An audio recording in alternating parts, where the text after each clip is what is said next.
there we go. That is how you kickstart a homestand against the St. Louis Cardinals. And what's a 4-game set? And we just finished our watch party where we covered the entire game live in the playback app as well as here in YouTube. And tonight we're going to break down this latest amazing victory here for the Mets by a final score of 4-1. How you doing, everybody? It's your guy Wardy here. And we're back at it with the latest New York Metropolitan post-game show as Francisco Lindor is more like Francisco Hemdor. Brandon Nimmo continues to ground out, but that's okay. With Swaggy V, Marky V back in the lineup at third base, back in the fourth spot, and he takes all the advantage big time. Going Oppo, that we'll get into. Brett the Hitman, I should say. Not one, but 2 hits on the day, folks. Griffin Canning, what did he do? Oh my goodness, oh my god, oh my gracious. Do we have ourselves a ball game to get into, everybody? Thank you guys again for smashing that like and subscribe button as your first chime in. But folks, I gotta see those W's spammed right here, right now on the show. Let's see them spammed. If you guys are new here, how you doing? My name's Wardy, and we break down every single Mets game throughout the entire course of the 162 in a post-game show or pre-recorded fashion. Usually post-game shows like what we're doing right here, right now. So we're gonna break down the ball game, innings 1 through 9, everything that transpired. The key player takeaways is I will share my player of the game, our pitching performance of the game, cough, cough, it's obviously Griffin Canning, and everything in between in Mets land that you guys need to know here on this fine Thursday evening. Spam those W's, everybody, as your first chime in right here, right now. Let's get a quick roll call. I see Jay, I see Shreks, you didn't miss the jingle, we're gonna do it in a second. I see Steve, I see D-Mac, I see Chad, I see Kish, how you doing? I see Seamus, great member, I see Rebecca, great member, JR, great member, Chad, great member, Ansel, how you doing? Steve Law, my man, how you doing? Great member. Robert going up the list. Vinny, how you doing? Webbs Love, Alan, Brooklyn, John, Darren, how you doing? Going up the list even more. Leo, great member. G Money Stacks, how you doing? Ray Neal, Don Rell, everyone watching live on a replay. Come on, come on, folks. And now, folks, let's let it rip. You know the drill by now. Let's let it rip as we always do. After a big victory, we got to get into it with the one, the only, the official WardyNYM post-game jingle, baby. Let's go! Postgame. Postgame. Calling all Met fans, come and join us now. Talking about this game and gonna break it down.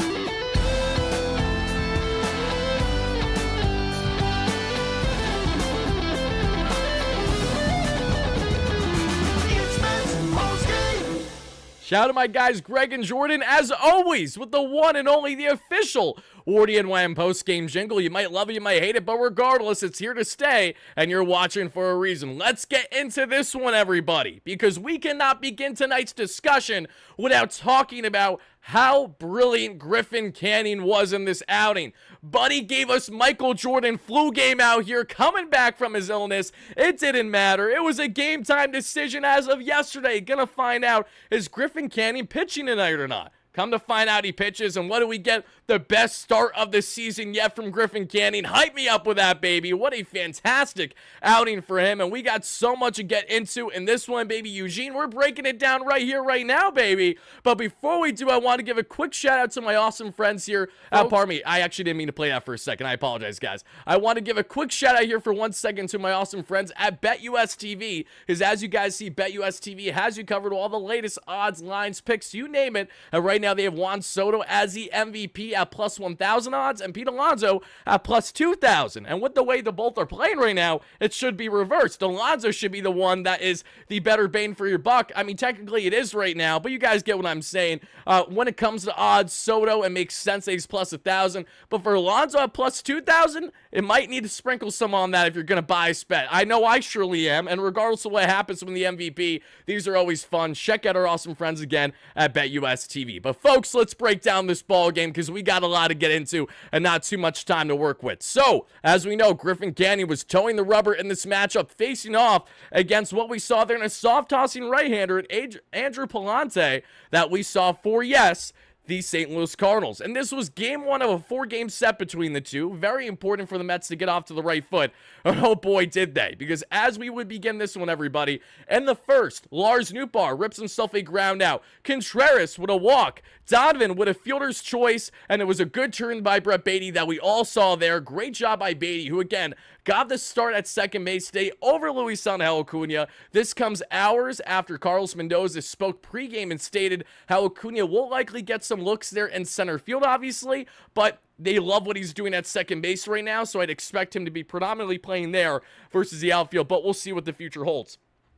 Baty, who's trying to keep his roster spot on the team right now, after obviously looking like McNeil will be back within the next week. Should McNeil return, we'll see what happens on the Baty front, because right now the Mets are happy staying in-house. Well, the only latest player that they've added to the roster, that being in Jose Ascar, that they called up as their backup outfield option now that Jose Siri is out with injury. But I don't think Ascar is going to be up here beyond Jeff McNeil returning this team unless the Mets do have Baty be that corresponding move. But in the meantime, Baty makes that nice turn there that we saw that led to Donovan just getting on with a fielder's choice. Let me see here, everybody. Let me remind me later. Okay, just had to click on something for a second. But after that ground out by Baty, Burleson would pop out. That would end the inning. And the bottom of the first, Francisco Lindor does what he does best. And what does Lindor do, everybody? He gets on base that we see there with a leadoff single that was on a middle pitch, taking full advantage. Yet another game, especially at home, where Francisco Lindor gets the hits parade started there by actually getting a hit in his leadoff. You love to see it. Soto then with a double play shortly after that was greeted by plenty boos that I heard from fans out there. And I will just say this right now. I understand the lofty expectations with Soto. I completely understand not being happy when he doesn't produce. But at the same time, if you're a true diehard fan going out of your way to spend hard-earned dollars at the Mets game, and your reaction is, I'm going to boo Juan Soto's first at-bat of the day, you are as fair weather as a fan, in my opinion, as they come. We heard actually through, and I want to give credit to this, shout out to him, Evan Roberts, who was at today's game, obviously, who I'm sure did his little segment as well. He spoke on the fan earlier with his latest show with that we saw there with Tiki, and stated how there were Yankees fans going incognito in Mets gear at tonight's game trying to boost Soto. So here I thought that the Mets were a little brother in town, yet we have schmucks out here acting like the most little brother of old. Imagine being so butthurt that your ex said no to you. And what was a one and done? We're talking one night stand, because this is reality. Juan Soto's going to play 20 plus years in his career. He's probably going to go in the Hall as a Met. And on top of it all, Juan Soto will have the longest tenure with any team with the Mets is the longest tenure. The Yankees, out of the 4 teams at minimum he would have played with, will always be just 1 year. No other team will Juan Soto play just 1 year with, more than likely, in his career. So we're focused on a one and done, a one-night stand, and you guys are out here chasing tail like no tomorrow. Buddy, smack yourself together. Aaron Judge is batting for 100. Worry about your own team before actually going out of your way to Mets games just to rock Mets gears, like, again, the fair weather fans that you are, because you will not catch Wardy dead wearing a Yankees outfit ever. And as I said in our watch party just a couple seconds ago, if you do catch Wardy wearing Yanks gear, it's because I either lost a terrible bet, or the more likely fashion, I already am dead, and someone put it on during my grave somehow, some way. It ain't happening. Lots of schmucks in Citi Field tonight that we saw. I digress. We saw the double play by Juan Soto there. Mind you, it was 107 miles per hour off the bat. It was just a really good play there by their second baseman, and then Alonso with the ground out does it from there. We then get to the second inning, everybody, and in the second, Griffin Canning cruises with a nice 1-2-3 inning of work, including a strikeout. In the bottom of that same inning, what happens, everybody? Mark Vientos goes oppo. Vientos rips his first home run of the year, an opposite field shot that just stayed fair there in Citi Field. We're all jumping for joy. We're all amped up, rightfully so. Marky V rips that one, and that is exactly why he was batting fourth today. Can't complain about that. Nimmo then grounds out softly after, because sadly, of course he does. We know that Nimmo's been pressing a little hard early. He's been swinging out a lot of first pitches. Would like to see him grind out those at-bats more, while not being prepared to be the plate setter, but actually trying to drive in runs like what a 4 or 5 hitter in your lineup is supposed to do. Marte then with a double that we saw. Great job by Starling going the gap there. Terens with a ground out. And then Brett Baty, everybody. Shout out to Brett the Hitman Baty, who with 2 outs goes opposite field for an RBI single. His first of multiple hits tonight. That increases the Mets' lead at the time 2-0. And then afterwards, Tyrone Taylor with a single. Right away first pitch swinging like TT always does. And Baty, we saw there looking great getting on base. Taylor's on. There's 2 on, guys, for Francisco Lindor. And Lindor drives them in both. How does he do it? He rips a single to the right side for his second hit in as many innings. But what's most important is the high IQ play that you guys just saw in the highlights beside me a second ago, as Lindor purposely stuck himself between first and second base. That way it allowed enough time for Tyrone Taylor to bolt from third to home. He slides in, he steals that bad boy, and the Mets have themselves, at that point, a 4-0 lead. From there, we get on to the third inning, everybody, where we would see Scott rip a single for the Cardinals. Nootbaar and Contreras would strike out, and thankfully, I was going to say we don't see too much happen, but we do at least see a run scored, because Donovan with an RBI infield single would ultimately drive in the first run, because Scott got on and had a stolen bag as well. He was safe after review, and then Arenado grounded out for the final out there in the third. As we then got to the bottom of the third, we saw Soto strike out on a half swing on his slider. Far away his worst at-bat of the day. Soto just did not look good there. Mind you, he was taking fastballs middle, like no faster than 94, and was fouling them back. So he was not timing things the way that he wanted today. Even with the hard contact he had, we know that's still a slow roll for Soto to be locked in the way that we need him to be right now. Regardless, and if you agree or disagree with that, that's the reality of the situation at the moment. Alonso then would have ground out, and Vientos would have ground out, would end it from there. As we then got to the fourth inning, everybody, Alec Burleson gets on with a bunt single, taking advantage of Mark Vientos playing deep there along the third base side. Walker then with a strikeout, Gorman with a strikeout, and Pages with a strikeout would end it. Back to back to back, striking out the next three batters he sees as Griffin Canning, doing it so beautifully, which leads us to the bottom of the fourth, where Francisco Lindor softly grounds out. Nimmo softly grounds out, I should say, because Lindor gets another hit. Lindor has himself a 3-for-3 day. At that point, he would be out in his final at-bat, but quality stuff by Lindor today. He's looking good, and I'm loving to see that. Soto then with a hard ground out would end things from there. Frustrating, great play by Arenado there or so, as we then get to the fifth, because in the fifth, everybody, we would see another 1-2-3 inning here for Griffin Canning. We see a strikeout on Scott, a line out by Nootbaar, and a ground out by Contreras, which then leads us to the bottom of the fifth, because in the bottom of the fifth, everybody, we would see, and I actually realized that I have my notes a little messed up. I sincerely apologize. The fifth inning, I believe, is what I was referencing there when it came to Lindor's single and then Soto's ground out, because I was like, there's no way that Lindor had 3 at-bats in the first 4 innings, right? That doesn't make sense. This makes more sense. So then, folks, as we get on to the sixth, this would be important. What happens in the sixth inning? Huge stuff happens in the sixth inning. First, it starts with a strikeout on Brendan Donovan, who now has a 13-game hit streak so far this season. He's been killing it.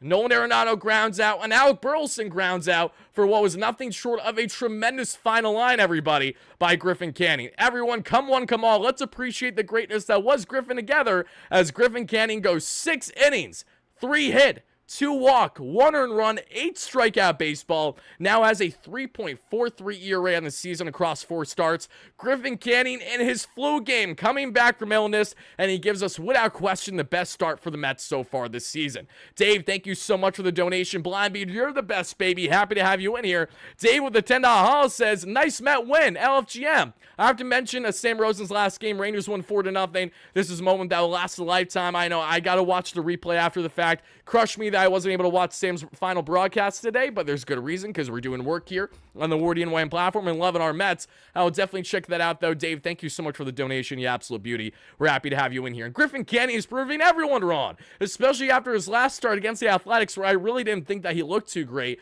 getting worked a lot in his counts. And mind you, Canning was at 70-plus pitches through 4 innings or so. So the fact that he gave the Mets 6 innings today, right around 100 pitchers or so, was nothing short of beyond impressive.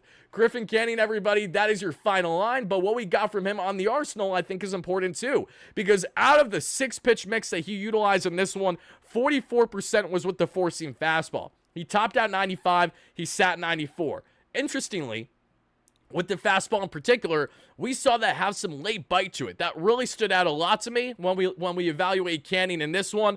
He had some late life and even had the fastball, even though it was 93, 94, running up and getting these hitters a swing and miss. I mean, even Jordan Walker, I know, strikes out a good amount. We saw him swing and miss Gorman there. I mean, very impressive stuff by Canning. I'd say that's an understatement. Billy Dottie, Soto got a walk. It's a miracle.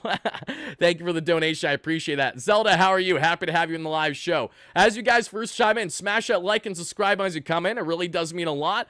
Soto got a walk that was pretty funny. I will give you that. Four-seam fastball was utilized 44% of the time by Griffin Canning tonight. Then it was a slider at 26% of the time, topping out not 89, sitting right around 87. The changeup was 18% of the arsenal, topping out 90, sitting right around 89. The cutter, 5%, sitting right around 90. Knuckle curve, right around 81, 82. And the sinker, right around 94. Griffin Canning, everybody, I want to hear from you after what was nothing short of a tremendous start by Griffin. As you're smashing a like and subscribe button as you chime in. And my replay viewers, please let us know in the comments down below, too. How would you grade Griffin Canning's final line? Because, folks, Griffin was so good tonight. He gave us 6 strong innings with 8 punchies, going 100-plus pitches, being the bulldog that he is. We are going 8.5 for Griffin Canning. Yes, I'm even breaking my rules a little bit. Usually I wouldn't go beyond 8 innings for someone like this, especially a guy that didn't touch the 7th. But Canning looked really good today, and I'm beyond impressed with his ability to utilize his fastball to play up.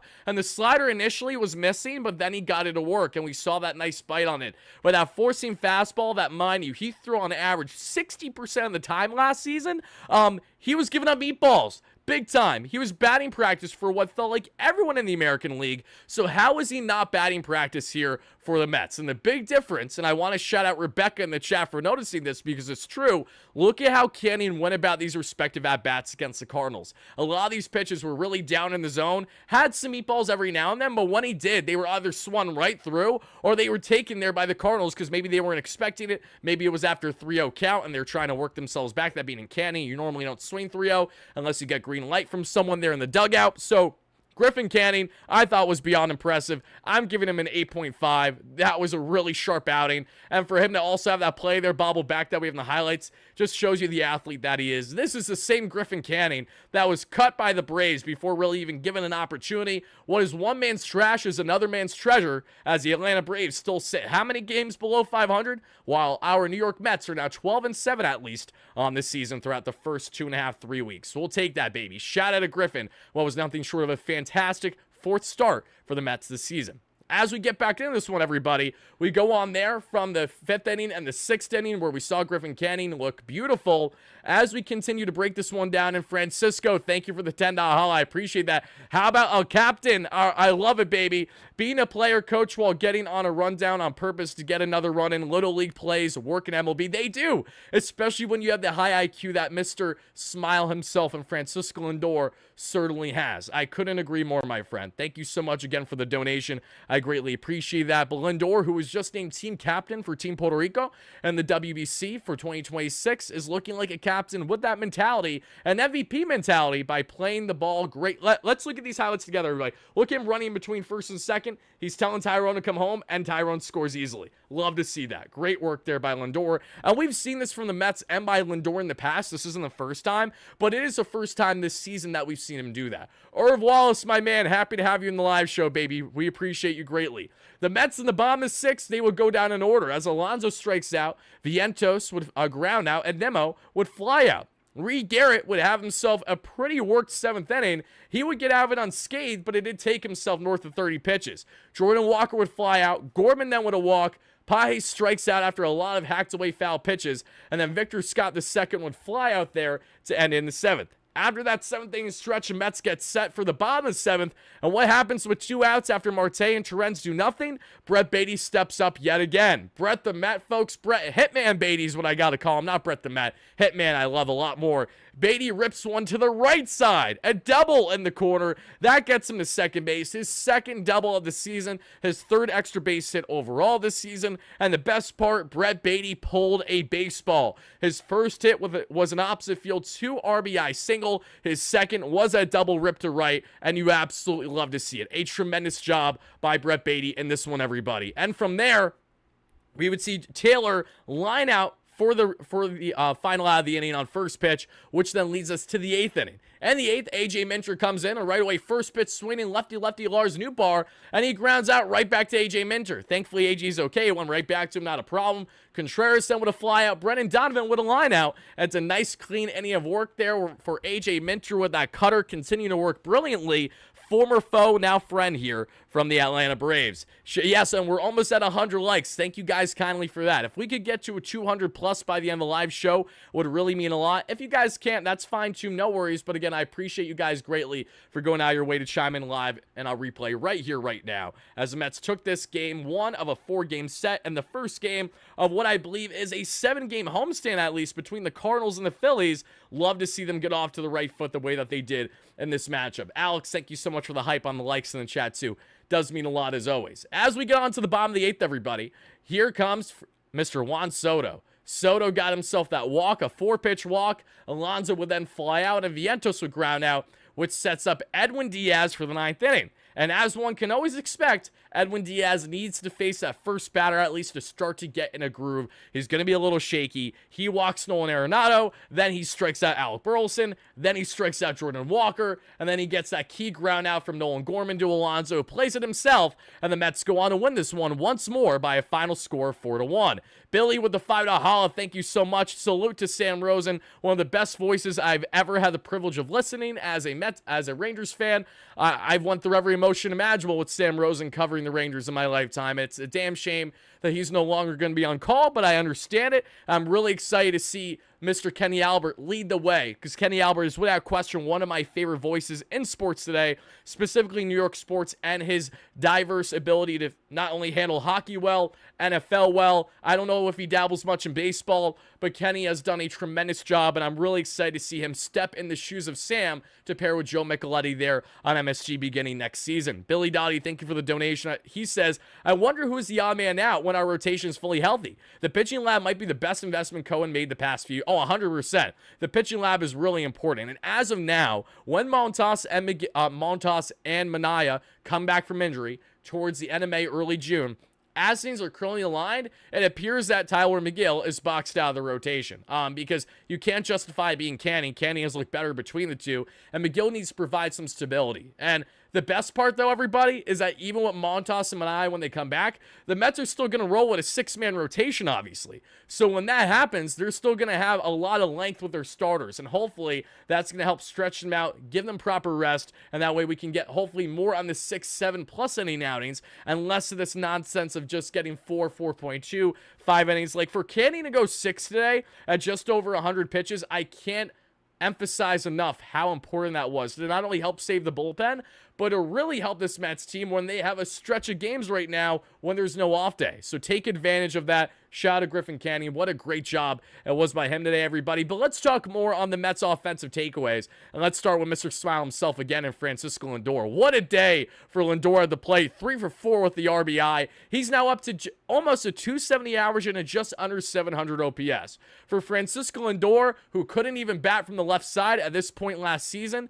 it is really strong to see him get off to the right foot he has this season. And let's be frank, everybody, you can't sit here and say that Francisco Lindor has gone off to this piss-poor slow start. He changed his approach in spring training this year, and while he didn't do a lot in spring, we're clearly seeing the results here in real life with that torpedo bat especially to kickstart things this season. Lindor got a hit in 4 or 5 straight consecutive games and leadoff for the Mets for his first at bat of the day in their past homestand. Let's see if he can continue that trend into something new here and give the Mets a hitting streak by leading things off each game throughout this homestand as well.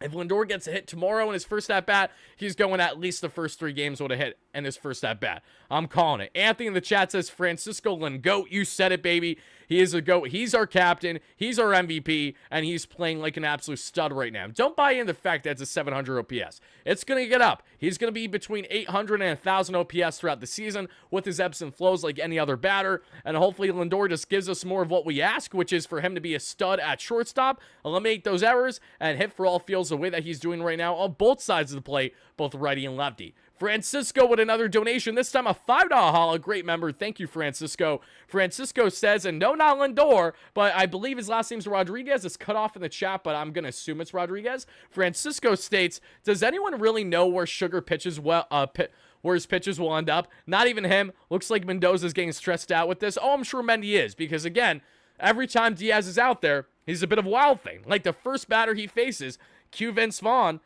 from Major League. That's the first thing I think about. I said Vince Vaughn like an idiot. Holy shit, what are you talking about, Ty? I know you've had a long day today, but get it together. You can't switch up your actors. That wasn't Vince Vaughn. Vaughn was his last name, wasn't it? But and as his character, but I know it was Charlie Sheen, right? I'm assuming that I said Vince Vaughn because the character's last name was Vaughn in the movie. And you guys can let me know for certain if that's the case in the chat, in the comments down below, but I believe I was right. But Francisco Lindor, a great day for him. He is Wardy's player of the game on the offensive end, rightfully so, justifiably so. This is, if not, is this Lindor's first 3-hit game of the season? It has to be his first or second, because he hasn't had many 3-hit games so far this year, nor have the Mets really entirely, outside of guys like Alonso being a stud. But Lindor, as advertised, and that final hit he had, that was a golf swing. Doing his best Jeff McNeil impression. I really thought that actually hit the ground first. Ricky Vaughn, thank you. Okay, I was right. I was close. I was close, everybody. I was close. Not Vince Vaughn. This isn't Old School. This isn't Anchorman. This isn't all the other movies. What's another good one? Wedding Crashers. There's so many to get into with Vince Vaughn. Classics from the early 2000s, if you know, you know. But I digress. Francisco Lindor was him during this one, everybody. So now let's go from talking about what was the greatness from our captain to getting into another key standout offensively today. And this is one, guys, I'm so happy to say, and I kid you not, pregame, as I was getting stuff set up for a watch party today, I'm like, should I keep this slide open for Brett Baty in case I need to edit? Is Baty going to have a good game today? He's getting the start. I'm like, if something happens that's notable, Baty, we got to talk about it. And a day after Brett Baty had himself a 2-for-4 game again, this included both pulling a baseball and going opposite field. You want to know what Brett Baty did again today, folks? The exact same thing. This time, driving in a run and looking fantastic in doing so. Brett Baty, everybody. He's finally starting to figure it out. You have to wonder if it's too little too late for him, just in the sense of what this roster configuration is going to be. But I'll tell you this much. I think there's a world where Jeff McNeil comes back and Baty stays and Ascar is a corresponding move, and that is that. Because if the Mets figure out a way to give these guys playing time each day, whether it's having Baty get a start every now and then, Acuna, who should be getting the bulk of starts in my opinion still, basing things on matchup, having guys off the bench, as long as Baty doesn't look like this guy that's completely lifeless, should he come in as a late game replacement, as a pinch hitter, or something along those lines, the Mets may truly have value here, and their youngsters there available both at second base, and in the case of Acuna, potentially getting some center field reps. Brett Baty, fantastic game for him. He goes 2 for 3 with the pull double, had himself the opposite field single for an RBI with 2 outs, 209 average, 511 OPS. I know it's not sexy. I know it's not pretty, but it's definitely further steps in the right direction for Baty, who I cannot emphasize enough is looking his most impressive, not just in the quality of his at-bats that we've seen the past couple games, but more so in the fact that Baty's actually pulling and lifting a baseball. You know how important that is, guys? Unless you've been living under a rock, Brett Baty's biggest bugaboo the past couple seasons at the major leagues hasn't even really been the defense, because the defense has been good the past year and a half. What the problem has been is that Buddy's forgot to lift a baseball to save his life. He's taken the most putrid at-bats there where he looks completely lifeless, like he has no clue what he's doing. Finally, Baty taking advantage, but I will say this. I want to see Baty do this against hard velocity. I think he had a hit on a 100-mile-per-hour heater yesterday, too, so that was impressive. But I just want to see more of him being able to handle the velo, because that has really been a problem for him at the Major League level. He has a very quick bat, honestly one of the faster bats in Major League Baseball. And no, I'm not joking. If you just go through his baseball savant numbers, even though most of his percentiles are bottom feeders, some of the worst in baseball offensively, he has one of the best, which is his bat speed. So in the case of Brett Baty, great to see him finally taking advantage of the opportunity given to him. You have to wonder what this means for the Mets and their decision-making going forward, as Jeff McNeil got a start in center field today that we saw there in the minor leagues. Didn't record a hit, but did have some nice plays there in center, and we will talk about that more in our Big Mets Updates video that will drop in the AM for each and every one of you. But a really strong day for Brett Baty that we saw at the plate, everybody, and he deserves recognition for his offensive output. My question to everyone watching live, as well as my replay viewers, is as follows, and you guys got to let me know in the comments down below more on this one. It's as follows, everybody. Do you think Brett Baty deserves to be on this Mets roster when McNeil returns from injury, or would you prefer that the Mets send down Brett Baty to give him daily reps, starting reps there in AAA? Because, mind you, Baty hasn't played nearly as many games in Syracuse as even a guy like Mark Vientos has. So there is an argument to be had that more seasoning there isn't a terrible thing if there really isn't proper room or playing time consistently on the roster for him and his development. The other counter is that, okay, he's already like, what, 25? How much more are you going to give him when it comes to sending him down before saying, hey, we have to make a decision on him to either keep him on the roster or part ways with him for him and his development to go elsewhere as well? I understand both sides of the coin here, but I do think that there's a route to make it work with him on the team should Mendoza and this Mets team have interest. Now, if that is going to be the case, they're going to be creative. And as Carlos Mendoza spoke plenty pregame today, he made note of the Mets having a rotation of options when evaluating center field. And what that directly impacts is naturally second base. If you're going to give Jeff McNeil more reps in center field, if you're going to give Acuna some reps in center field, if you're going to give Nimmo some reps in center field, which we know that Mendoza alluded to, then that means that there is an opportunity, there is a door still open to a degree at second base based on matchups for what they want to do here. So Brett Baty, it's going to be fascinating to see what happens with him. I know a lot of you guys have loved his defense, that being in Hayden Senger, but everything is aligned for Senger to be sent down once Alvarez is back from his rehab stint, and Alvy is catching games in back-to-back days in the minor leagues beginning tomorrow, if I'm not mistaken. We'll talk more on that in our Big Mets Update segment dropping in the AM, but Baty, really impressive day for him, folks. But we can't talk about Brett Baty singly without talking about his man, his guy that he's been battling it out of third base with, and that's going to be Swaggy V, Daddy V, Marky V, and Mark Vientos. Because we heard a lot of slander on Mark Vientos, everybody. A lot of slander early this season from a lot of fans that are like, you know what? Even though Mark Vientos had 27 home runs and just over 100 games last year, and even though he was a playoff hero with the home runs, you know what? A bad week of baseball means that Vientos shouldn't be on the roster. That is how idiotic some of you guys in the chat have been with me in the comments below, and certainly all the toxicity there on social media. It's inevitable, and I get it. But what I also get is that it's a 162, and I also get that you need to pump the brakes on thinking that Vientos is going anywhere anytime soon.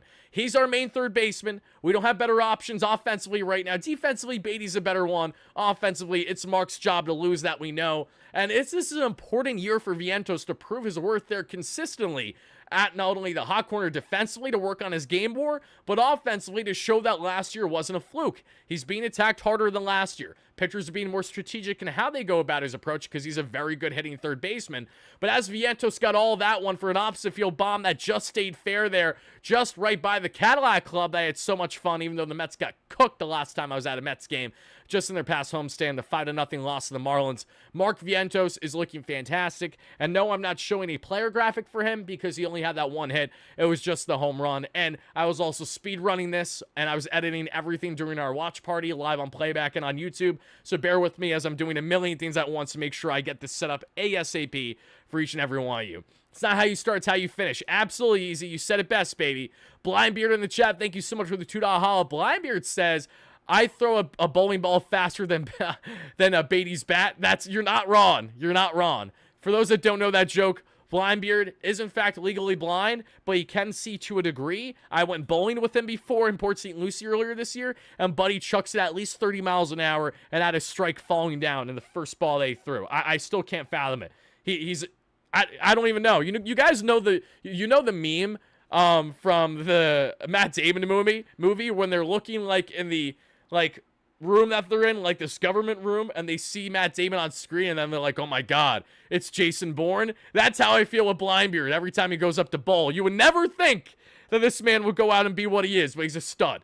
Thank you so much for the donation, Blindbeard. That's hilarious. Notice how Vientos went yard after a day off. Thank you, Baty. You're not wrong, T-Mac. And honestly, I'm really glad that you said that, because that blew over my head initially up until now. Great point by D-Mac, or a great member of the chat that says, look at the difference. Mark gets the day off, and he steps up right afterwards. And mind you, it wasn't like Mark was playing terrible, because he had hits in 3 consecutive games leading into yesterday's game where he did not get the start over Baty, surprisingly. So initially, I was like, I don't love that, but if Baty at least hits a couple times, then okay. I don't hate it at the same time. Baty played his part yesterday, both defensively and offensively, and Vientos did his part offensively today.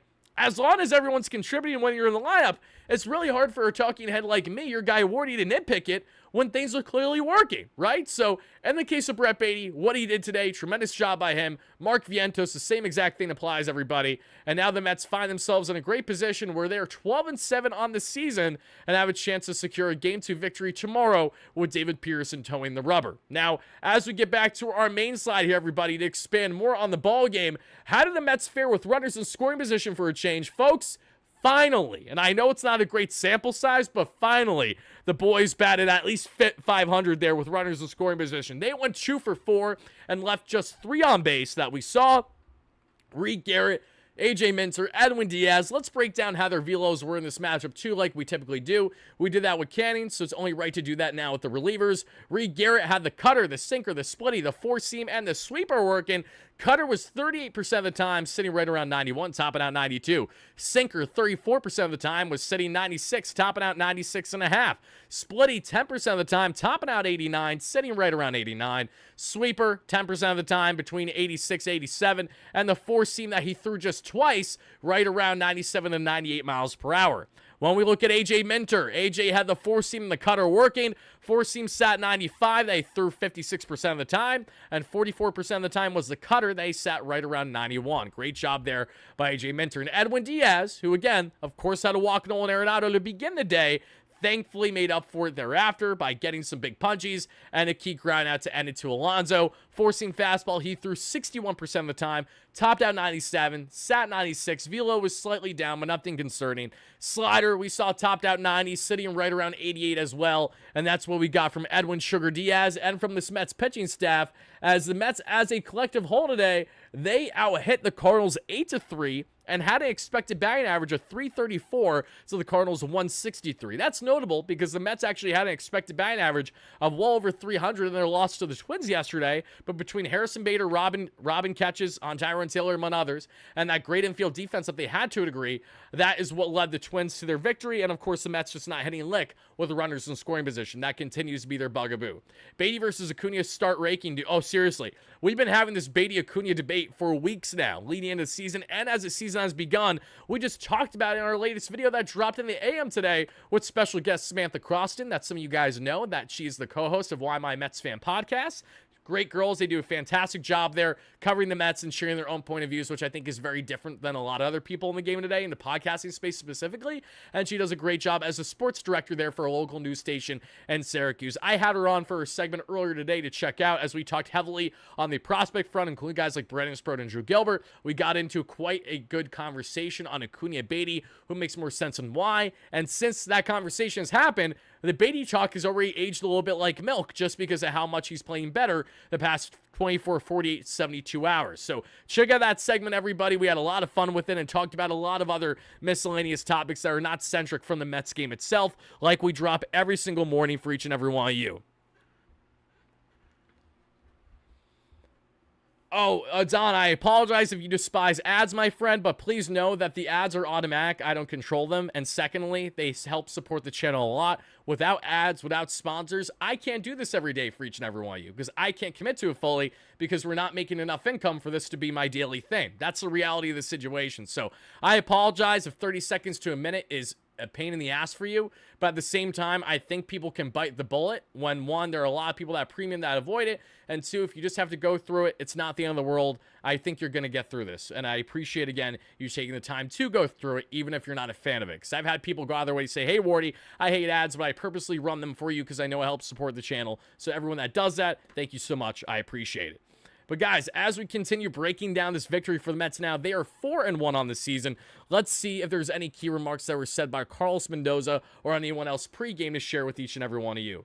Lindor's hair looks absolutely, I gotta say, it looks gorgeous. Like Lindor's hair postgame, I love it. It's very different. You're not used to seeing him kind of have the curls all hanging down like that. Different look. And that's hilarious. Someone said that, Athlete Logo said that he looks like Bruno, Bruno Madrigal from the movie Bruno, if I'm not mistaken, whatever one that is from Disney. That's hilarious. Okay, let's see what Griffin Canning had to say post game today, everybody. I would love to hear his words. And folks, after we hear some player interviews, I will answer whatever comments, questions you guys got for me. Don, I appreciate you. Thank you so much for that. And then we will go on from there.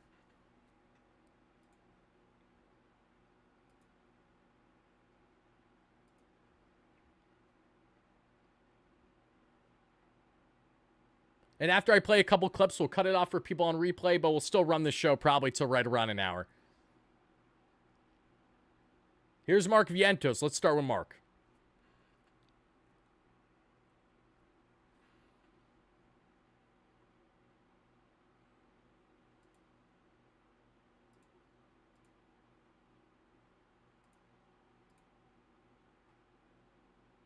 I know you've been keeping positive, feeling good about the at-bats you've been taking, but when one finally clears the fence, is that kind of an exhale moment for you? It's a good feeling for sure. Like you said, just trying to stay positive, have good at-bats, and I mean, it's easy to stay positive when your team's winning, so that's always a good thing. I know you've been keeping positive, feeling good. Do you think that was gone off the bat? Yeah. I don't know why, but I always find it hilarious when you have people in the media that are like, so, you had a home run. Did you think it was gone? When, like, 9.5 out of 10 times the player's response is always, I 100% knew it was gone. Including Soto. Every time he says, he's like, never a doubt. Obviously, you know. We're about the at-bats you've been taking, but playing, when guys. one Give me finally second. clears the fence, is that... There's only one player in recent history across Major League Baseball that clearly had no clue if a baseball was gone or not. And I think that had a lot more to do with his inflated ego than anything else. And that was Josh Donaldson towards the end of his career, specifically with the New York Yankees. He had at least what felt like 10 plus deep fly balls to left where he thought it was a home run, and he home run trod them each time just to look like a dumbass. And it wasn't all that surprising that shortly after he did that for a couple seasons, he hung them up because no one had an interest in playing them on their roster anymore. Now let's hear what Francisco Lindor had to say, our captain. Look at the hair. Look at this, Lindor. This is different. You guys have won 7 of the 8 games, and each got a leadoff hit. Do you think there's a tangible impact? Damn. How many more games we have? 140? I better get 140 more leadoff base hits. No, I mean, it's just, at the end of the day, my job as a leadoff guy is to get things going, you know. I guess the guys, they feed up that, you know. You just got to continue to stay the course, keep grinding, keep having quality at bats, and try to get 140 more leadoff hits so we can win. I love that. Give me a leadoff hit every single time, Lindor. That's why he needs to stay in that damn leadoff spot. Nemo better not sniff leadoff ever again. Only if it happens is because Lindor's out with injury that we're not going to would. Hopefully never happens. I know you're a pretty big mentor to Vientos. I know that everybody around him has been saying, hey, just stick with it. It's going to come. Do you think that he needed that, though, just to kind of exhale today? 100%. He did it. So now on to the next. He's been having good at-bats the whole entire year. You know, it just hasn't gone his way. You know, it's just, I think if he stays to the process, if he continues to have good at-bats, he's going to end up having a successful year. You know, he's a really good hitter. That he's taking the right pitches. He's swinging on the right pitches. It's just a matter of time for him, you know. It's just he's got to stay the course, keep grinding, keep his head down, and at the end of the year, he's going to hopefully hit his 30, 40 home runs. Whatever his goals are, I'm sure he's going to achieve them. On that one play in the rundown, just can you take us through the entire mentality and thought process when you're aggressive? You realize there's going to be a play there, but now you switch to trying to get that run in. Yeah. So it was a bad play turned into an okay play. We have one of the best hitters in the league behind me. Out of the hand, I saw Walker. I'm thinking if he overthrows the cutoff man, I'm going to put myself in scoring position, thinking me and Tehran could be in second and third for Soto. So it was pretty high, and then Contreras just cut it, you know, and then at that point it just turned into a, all right, how do we get Tyrone to home plate, you know? Just try to survive as long as I can to try to get Tyrone to score. Mm-hmm. Tyrone did a fantastic job of reading how aggressive they were towards me and went to the plate. So the props here are to Tyrone. Oh, massive props to Tyrone with the base running, but it starts with Lindor keeping the head up and saying, let's get them in a purposeful jam between first and second. I mean, that's just big brain thinking right there. I like this Lindor look, as do I. I like every Lindor look for the most part. I mean, not every fit he wears, but the hair, though, it looks clean. And, like, I don't know, maybe the little highlights he has in his hair, too, actually complements the jacket quite a bit. Again, I don't like every fit he wears, but this is a clean fit. I like to wear, obviously, when you just have the white tee under sometimes, too, and then you have either a nice bun down that maybe is a little flowy, or in the case of this jacket looks pretty sick, too. And he's always rocking that same chain, which is very nice.